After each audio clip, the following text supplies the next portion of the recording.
in English. Você tem que chegar pra cá, amiga. Todo mundo chega daqui, ó. No Instituto tem família também. Chega mais, amiga. Eu já tô muito. Só as cabeças hoje. Vai ser live de cabeças. Chega mais, Lu. Você não tá aparecendo aqui, amiga, ó. Aí. Live surpresa. Amiga, acho que você ainda não tá aparecendo. Não tá? Tá bom. Às vezes vira um pouquinho O assim. povo sabe quem é eu. É. Oi, Guilherme. O Guilherme já entrou. Tá escuro ali do seu, viu? Oi, Carol. Nós estamos aqui numa live surpresa, super surpresa. De assim, em 3 segundos decidimos, vamos fazer essa live. Não vamos perder a oportunidade de ter a Lu com a gente nessa live. Vão contando pra gente se o som tá legal, se a imagem tá legal. Carmen, seja bem-vinda. Nós estamos aqui junto com a Lu e nós contamos pra Lu um pouco sobre a história da Amanda. O barulho que vocês ouvirem hoje é porque nós temos crianças ao fundo aqui. Contamos pra Lu sobre a história da Amanda, ela já tinha lido o livro e a gente tá aqui conversando. Tudo bem, Paty? Ai, que legal, eu não sabia, gostei muito da surpresa. E a gente falando sobre a questão da Amanda, da história da Amanda, das famílias disfuncionais, que a Amanda caiu do cavalo. Então, para quem nunca ouviu essa história, quer contar, viu, rapidinho a história da Amanda, de forma bem resumida? Vamos tentar, de forma resumida.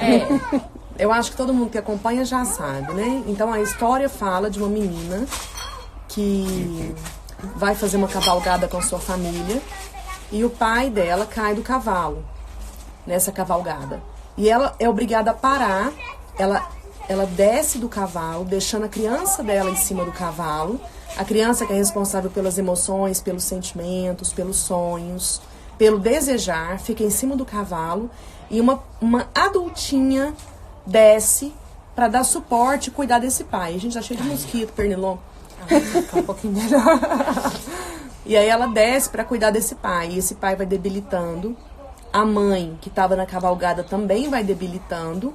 E ela se vê numa situação ainda muito nova, muito pequena, tendo que agir como adulta, tendo que ter responsabilidade, se preocupar com coisas que não são coisas da criança, que não são problemas e situações que ela ainda tem capacidade cognitiva, emocional para lidar com aquilo.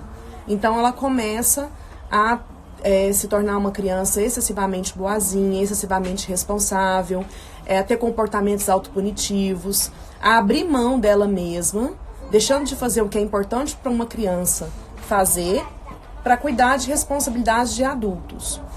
E essa situação pode ser representada por problemas sérios, frequentes, constantes e de alta intensidade, problemas muito mais graves do que a pessoa é capaz de administrar, como, por exemplo, alcoolismo, drogadição, uma pessoa da família, como pai ou mãe, que seria o responsável por essa criança, adoece, ou brigas constantes, violência dentro de casa.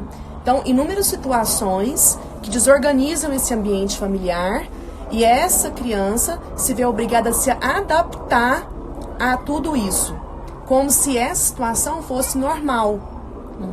Mas normal é diferente de ser saudável, né? Isso. E aí, por conta desse cenário, essas famílias são consideradas famílias disfuncionais. E uma família disfuncional é caracterizada por papais e mamães que, por conta do que está acontecendo com eles não estão disponíveis emocionalmente para as crianças, eles às vezes não estão nem percebendo essas crianças, e essas crianças desenvolvem estratégias para sobreviver nessa família, por isso que a Virgínia fala da criança se adaptar.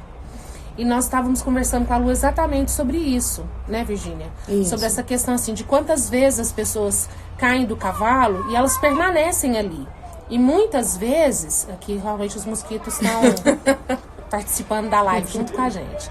E muitas vezes elas vão para terapia, buscam ajuda, né? Entendem que elas caíram do cavalo, às vezes elas nem voltam a subir no cavalo, né, Vir? Entendem que elas caíram do cavalo, vão procurar se conhecer, vão buscar autoconhecimento. E aí a Lu teve uma percepção que foi muito legal, que a gente quis compartilhar com vocês através assim das palavras dela.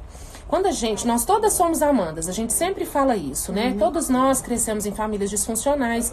Não quer dizer que a gente tenha que ter tido uma história muito difícil, mas o que a criança entende do que está acontecendo.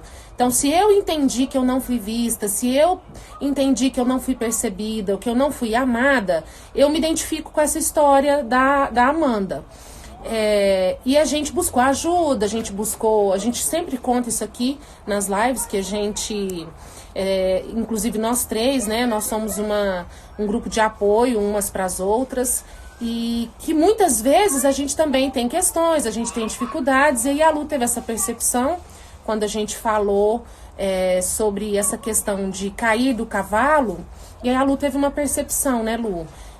É que muitas vezes, dentro das situações de família, até da família mais extensa, às vezes nós não caímos do cavalo, às vezes nós descemos e voltamos para o movimento nosso da criança para ajudar alguém que a gente ama e que está numa situação difícil. Então, partindo do ponto aí do que a Lu tá falando, de que essa Amanda, lá que eu tava falando, já caiu do cavalo, já passou por toda a situação, já se buscou recurso, se conheceu, resgatou essa criança em cima do cavalo, cuidou dela, desenvolveu comportamentos mais maduros, mais adultos. E aí lá na frente, em que ela já está caminhando melhor, mais madura, mais adulta, com mais recursos, e com a criança dela integrada, ela aparece uma nova situação na vida. Conta pro pessoal, deixa eu só ver se isso aqui é uma pergunta. A Aline tá... peraí. Não, ela tá requisitada para participar. Desculpa. Okay. Conta pro pessoal, Lu, desse movimento que nós temos, né? Que a gente fala, eu sempre falo sobre a constelação e sempre falo que tudo que eu sei eu aprendi com a Lu. Desse movimento do amor cego, né? Dessa lealdade que nós temos com o nosso sistema. O amor cego, na verdade, é o amor da criança, é o amor infantil. Chega pra cá, amiga. E essa criança, ela continua vivendo dentro de nós. Até uma reflexão que, conforme as meninas foram falando, eu fiquei pensando, é assim, o que gera pais de uma família disfuncional? Fiquei pensando que são os pais que não conseguiram realmente atingir um nível adulto no próprio funcionamento emocional. Eles também caíram, né? Eles também caíram. Isso. E muitas vezes o não enxergar uma criança é porque eu estou tão envolvida no meu próprio funcionamento emocional infantil e imaturo que eu não tenho condições de enxergar um outro. E aí, conta pra...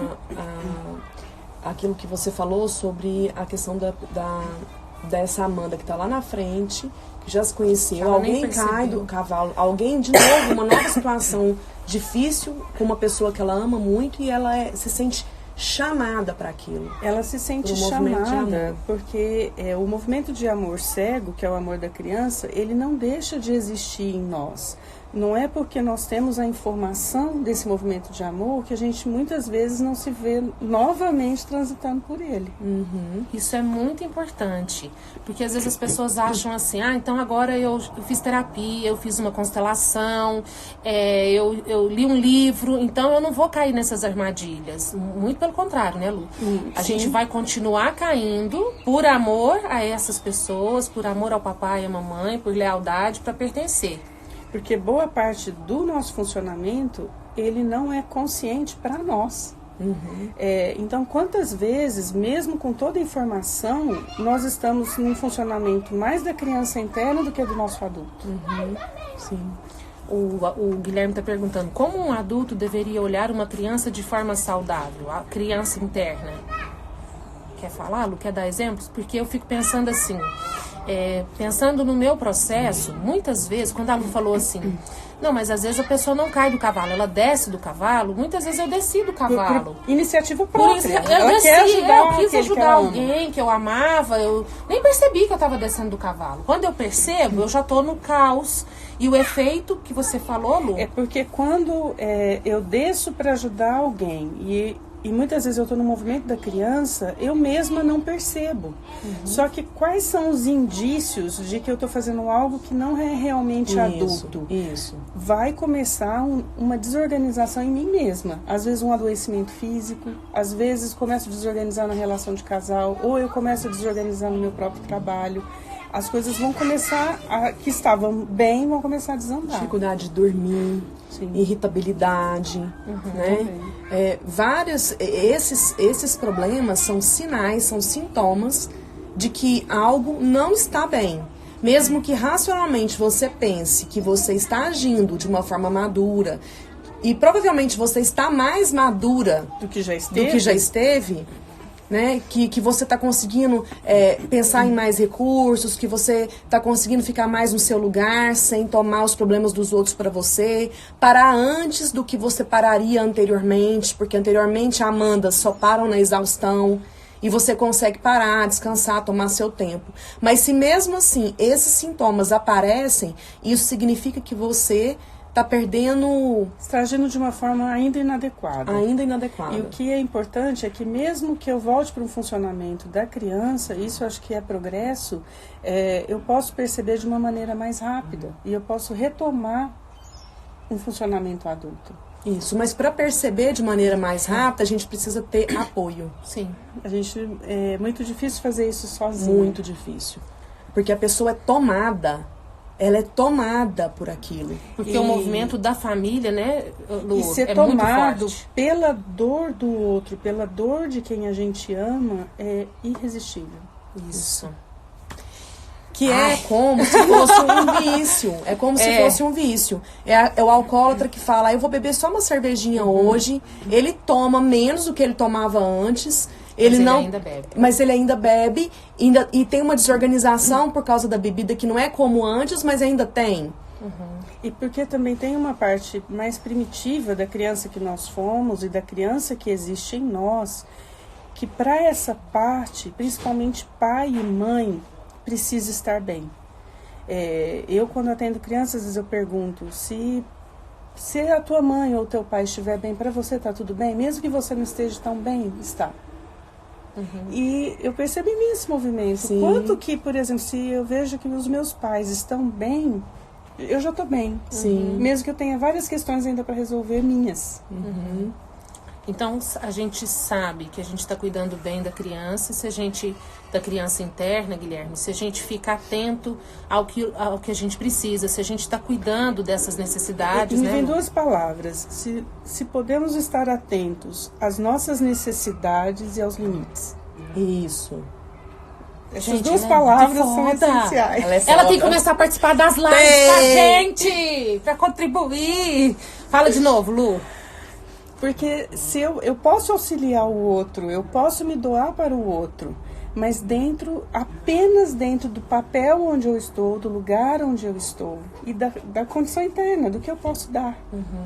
Então, se eu respeito, eu posso ir até esse ponto, e se eu não perco de vista as minhas próprias necessidades, por exemplo, de dormir, de descanso, de desligar o celular, de não ter que atender todas as pessoas que me procuram, aí sim eu estou numa postura adulta. Mas, quando a gente tem amigos, quando a gente Como agir tem... de forma adequada e saudável, acho que ela respondeu agora, né, Carol? Se você não tiver sentido que te respondeu, pergunta de novo. A gente A adora outra aqui, ó. pensar e responder. Ah, É o Guilherme. Gilfo Brasil é o Guilherme. É o Guilherme. O que eu ia falar? Que ela falou dos limites. Do que eu posso dar. Não perco de vista minhas necessidades. Lindo demais. Isso, não é bonito, Guilherme, isso? Lembrei. Que a gente precisa ter amigos para mostrar isso pra gente. Pessoas, como nós três Rede de aqui, apoio. por exemplo, somos uma rede de apoio. A gente é uma rede de apoio. Então, quando eu tô com algum problema, quando a Paty tá com algum problema, quando a Lu tá com algum problema... É terapia grátis. É terapia grátis. A gente se reúne e conversa sobre isso. E às vezes eu acho que estou agindo de forma madura, equilibrada, toda cheia dos limites no meu lugar certo. E vem as duas e fala, não, Dá uma paulada. tá tudo desorganizado, né? E aí me ajuda e me mostra. Então, ter esse apoio, ter esses amigos na vida é essencial. Sem isso, fica muito difícil a gente conseguir olhar para essa criança de forma saudável. Mas uma coisa que costuma acontecer com as Amandas, né, com essas pessoas que cresceram em famílias disfuncionais, elas têm um bom ouvir, elas têm uma boa escuta, mas elas geralmente não falam delas. Então, às vezes as pessoas falam no consultório assim, mas eu não tenho coragem de contar coisas íntimas, né, essas dores que eu carrego, eu não tenho coragem de contar. Tem que ter alguém que você confia e que aos poucos você vai contando de você, aos poucos você vai se abrindo para a pessoa, para que você possa ter com quem contar, porque a gente não tem que achar que nós temos que passar por tudo na vida sozinhos, sem poder, assim, pedir ajuda, sem poder pedir arrego. E, às vezes, estar com as meninas não quer dizer que elas vão me dar a resposta do que eu preciso, mas elas vão me dar apoio, elas vão... Ó, o mosquitinho querendo participar. Elas vão me dar apoio, elas vão me dar colo, elas vão me ouvir. E esse poder ser ouvido é muito importante, porque conforme a gente fala para o outro, o próprio ouvir-se, porque esse ouvido é o mais próximo, nós vamos organizando o pensamento e organizando aquilo que a gente está sentindo dentro daquela situação. Eu tenho muita dificuldade de chorar, né? Quando eu vou conversar com as meninas, eu choro. Às vezes eu choro coisas que eu não chorava há meses. E aí ali o choro sai. Ali as emoções saem, porque tem um ambiente de acolhimento, de proteção e de confiança muito grande. Só que isso, gente, é construído. Isso. A gente construiu essa relação há muito tempo. Eu conheço a Lu desde quando eu tava... Melhor não falar. Não entrega! Não entrega! Tem muitos anos. A gente vai estar veinha falando. Vai. Então essa relação foi sendo construída ao longo do tempo, com base em muita confiança. E a Amanda, isso que a Paty falou, que a Amanda tem dificuldade de falar, né?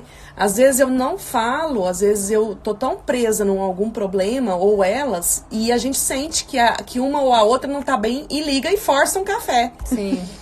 A gente capta, a gente tá tão em sintonia que a gente consegue perceber o mundo da outra com muita facilidade. Isso é muito bonito. Então, assim, é possível. É algo que é possível. Eu comento com as meninas que eu não sabia que existia amizades do jeito que a gente tem antes de conhecê-las. Tem um amigo que você toma um café, que você sai para tomar uma cerveja, que você convida para o aniversário de um filho, e que às vezes você até tem um nível de intimidade, é muito bom também. Mas se você se arriscar a contar um pouco de você e a ouvir um pouco mais do outro, você pode se surpreender. O quanto as pessoas têm problemas parecidos, questões parecidas, dificuldades parecidas, sonhos, desejos, alegrias parecidas, né? O Guilherme tá comentando ali que eu pedi para que ele fosse comer comida brasileira e ele chorou enquanto ele comia. Quando ele fez a constelação, né? Eu perguntei ele, o que você gosta? Ele falou assim, o que você tá com saudade? Ele falou de comer comida brasileira. E ele foi num restaurante lá em Orlando comer uma comida brasileira. O tanto que é importante. E esse autocuidado também, né, Guilherme? Você tá muito nesse movimento de prestar atenção no que você precisa, de olhar para as suas necessidades, de cuidar da sua criança, e você vem fazendo isso muito bem. Então isso é muito legal. A ideia já que você está fazendo... Aí, uma coisa também que eu acho que é muito importante, pegando esse gancho do Guilherme. Quando a gente está tomando um remédio, que aquele remédio fez bem pra gente, a gente quer que todo mundo tome. Então a gente também tem que ter cuidado para não ultrapassar o limite do outro. Mas você tem que fazer. Porque o remédio e a dosagem é diferente para cada um de nós. Então, às vezes, a gente fica querendo também que o outro venha, que conheça, né, Guilherme? Vai lá, faz, vai ser bom para vocês também. Então, a gente tem que ir devagar pra gente não atropelar o outro. Eu acho que isso é muito importante de falar também. Olha lá, minha mãe, minha irmã, que bonitinhas. Elas sempre fazendo... Então a gente falou um pouquinho sobre sintomas que me contam que eu estou de novo descendo do cavalo. E quais são os sintomas de que eu estou voltando, pegando a criança e tocando a minha vida bem? Eu fico pensando, até dentro do que a gente estava conversando ontem, né? Você vai ter uma sensação física de melhora. Opa, bateria. Isso. Peraí. Aqui vai ter pausado. Aí. A Lu falou que a pessoa tem uma sensação física de melhora. por incrível que pareça, o nosso corpo sabe e ele nos conta. Sim. É que às vezes a gente está num atordoamento tão grande, sem perceber que o nosso corpo está desorganizado e a gente está sem a percepção disso. Sim. Outra coisa é algo que estava te irritando muito, às vezes, no relacionamento conjugal ou no ambiente familiar, alguma coisa que estava te incomodando muito, simplesmente para de incomodar. Aí você vê que você estava direcionando por um lugar que não era aquele. Isso. A gente tem que ficar atento às armadilhas, eu falo os cantos da sereia, né? Porque a gente tem o hábito de querer se sentir importante, mesmo que de forma inconsciente, a gente gosta de se sentir importante, gosta de saber que tá ajudando o outro, né? Hoje, uma situação mais cedo, no lugar que eu tava, a mãe dela ligou e falou assim: você tem que vir aqui ajudar seu irmão a resolver esse problema, porque o irmão tá com problema com a esposa. E aí ela falou assim: hoje eu não posso, mas amanhã eu vou. Aí a hora que ela desligou o telefone, eu falei assim: seu irmão é mais novo que você? Você costuma... Não, ele é mais velho. Eu falei: o que você vai fazer lá? Não, porque a minha mãe falou que eu tenho que ir, porque ela tá com pressão alta, se eu não for ajudar, quem que vai ajudar? Então essa coisa da autoimportância, né, Lu? Que a gente tem muito. A gente acha que se a gente não fizer, quem vai fazer? A gente é convidado a essas armadilhas, esses cantos da sereia, pra gente se sentir importante. E a autoimportância que não nos permite enxergar que nós não somos os únicos que pode ajudar. Que pode resolver o que problema. pode resolver. Existem outras pessoas que podem entrar. E às vezes podem entrar até se a gente não entrar. Exatamente. Hoje eu vou contar uma história da Nildinha também, minha mãezinha querida. A gente estava conversando mais cedo, aí ela falou assim: mas você tem que falar com aquela pessoa, contar essas coisas que eu tô te contando, porque são coisas importantes para a saúde da pessoa. E aí eu falei assim: mamãe, não vou fazer isso, não vou entrar nesse lugar. Eu acho assim, se a senhora tá com vontade de contar, de compartilhar, fala isso a senhora. Não, mas essa pessoa vai te ouvir mais. Eu falei: não quero. Ah lá, ó. Foi ou não foi, mamãe? Falei: não vou entrar nesse lugar, esse lugar não me pertence. A gente, às vezes, pode parecer uma falta de educação, ou pode parecer descaso, ou parecer que eu não me importo. Não é isso. É que do meu lugar, desse lugar que é o meu, eu posso fazer alguma coisa, mas é assim, ó, bem pequenininho. E tem uma pergunta muito simples que pode ajudar nesse discernimento. Essa situação me pertence? E ouvir a própria resposta, porque a gente sabe quando nos cabe e quando não. E não é qual isso que é a muito palavra? Confundido com egoísmo. Isso, A Patrícia agora é muito egoísta. Isso. E não é isso. E também não é que a gente não possa ajudar, mas a questão é qual é o limite da ajuda e qual é a ajuda que eu posso realmente entrar. As pessoas muitas vezes falam assim: Lu, mas como que você tem coragem? Você tá vendo, vamos supor que a pessoa tá indo para um abismo e ela vai cair. Você tá vendo que a pessoa vai cair, você não vai fazer nada? Não é não fazer nada, né, Lu? Sim. Qual que é o limite e se sou eu que tenho que ir fazer ou não. Eu tô falando isso porque eu lembrei de quando meu pai tava doente, que eu também conversando com a minha mãe falou assim: fala isso pro seu pai tem que ouvir isso. E eu lembro que eu convidei meu pai para conhecer o nosso trabalho e ele falava: minha filha, isso aí não me pega. Então, o que eu fiz? Eu falei para ele um dia, eu falei: papai, se o senhor puder, fica um pouco mais de tempo aqui, porque o senhor é muito importante para mim. Ele falou assim: minha filha, eu vou ficar, vou ver meus netos crescer. Mas querer ir, por exemplo, para ir conhecer a constelação, fazer uma terapia, meu pai não quis. Então, precisa respeitar que esse é o limite dele. E talvez um indício de que a gente realmente esteja no nosso comportamento adulto é quando a gente consegue enxergar um outro adulto enquanto adulto. Isso. Porque a criança, quando está na disfuncionalidade, sendo construída nessa disfuncionalidade, ela se sente a adulta da relação sem ser. Por isso que a gente se perde tanto hoje, não é? Eu estou adulta ou eu não estou adulta? Porque isso começou lá atrás, numa fase que a gente não tinha maturidade para discernir. E eu estou aqui pensando, tanto que é importante, quando acontece essa nova situação, que a Amanda é chamada de volta para descer do cavalo e ela desce, às vezes acontece uma confusão, uma mistura entre aquilo que aconteceu lá atrás e que fez ela descer e o problema atual. E é importante separar as coisas. Então, situações de repetição na nossa vida são muito comuns. Uma tragédia que se repete, uma dor que se repete, um problema que se repete. Até porque a repetição, ela vem até que, tanto no individual como também no sistêmico, aquela pessoa, aquele grupo consiga superar aquela dificuldade. Isso. Consiga trazer um novo olhar, uma nova forma de proceder dentro daquela situação. Isso.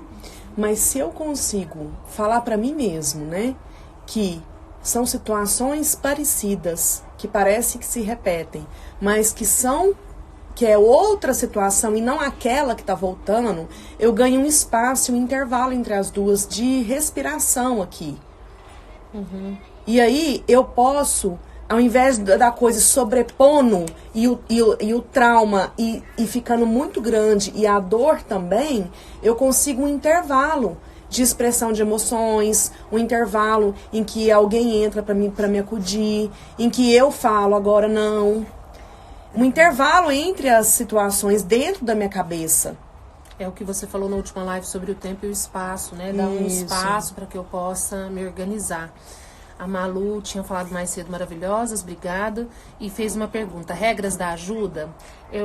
Se te respondeu o que a gente falou, Malu, você dá um joinha aí. Mas se você ainda tem alguma pergunta, alguma dúvida, você conta. Porque tem o que a gente fala, né, Lu, na constelação de ajuda e de anti-ajuda. Às vezes a gente acha que está ajudando, a gente está agravando a situação da pessoa. Que é a história do que o Décio fala lá de emprestar o dinheiro para o amigo. O amigo sempre pedia dinheiro emprestado, ele sempre emprestou, até que um dia ele falou não, aí ele perdeu o amigo. Mas ele não estava ajudando o amigo cada vez que ele emprestava o dinheiro. Ele estava agravando a situação do cara, porque o cara estava ficando cada vez mais endividado, né? Sim. Então essa coisa da ajuda e da Isso é a anti-ajuda. codependência. Sim. A gente, muitas vezes, no adoecimento, a gente vai buscando pessoas para funcionarem nesse lugar. E eu tive um pensamento agora. A gente adora ser bonzinho. Isso.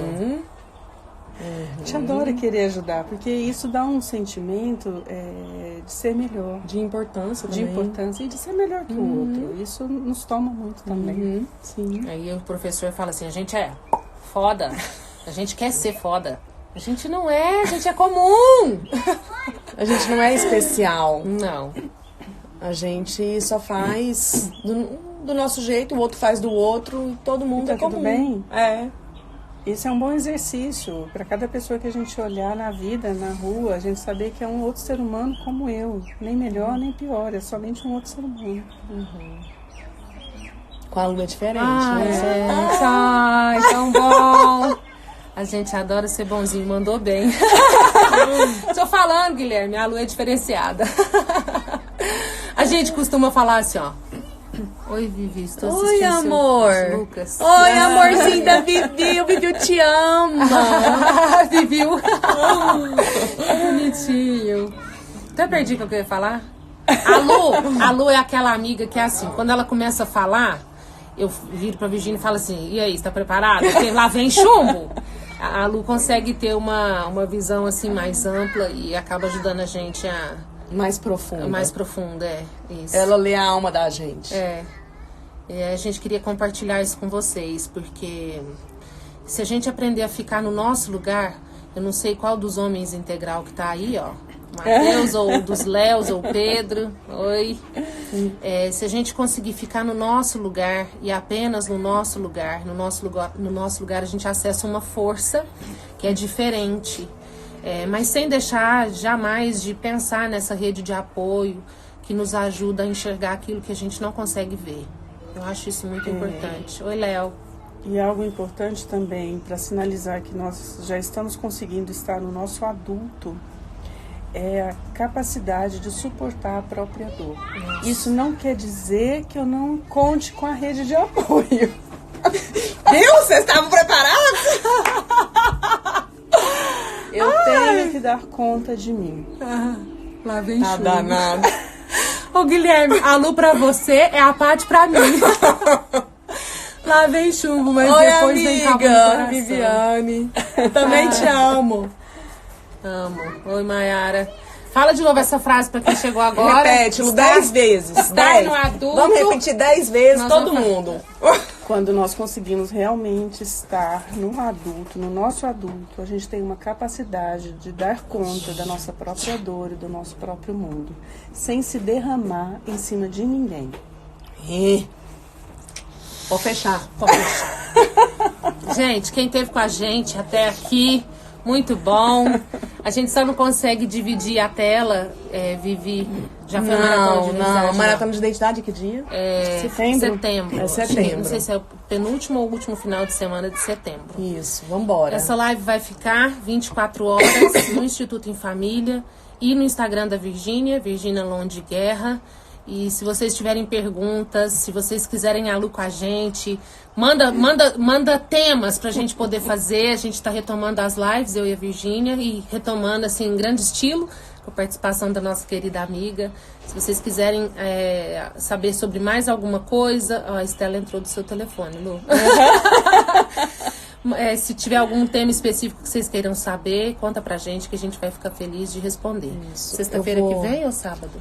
O quê? A próxima live. Sexta. A gente vai postar no canal também. E quem eu tenho contato, eu mando pelo WhatsApp, né? Então, quem quiser receber pelo WhatsApp, é só me adicionar. 988763338. Aí me pede que eu mando pelo WhatsApp. DDD 34. 34. Então, beijo a todos. E agora a obrigada. gente vai tomar café. Agora a gente vai tomar café, porque amigas fazem isso. fofocar de nós mesmas.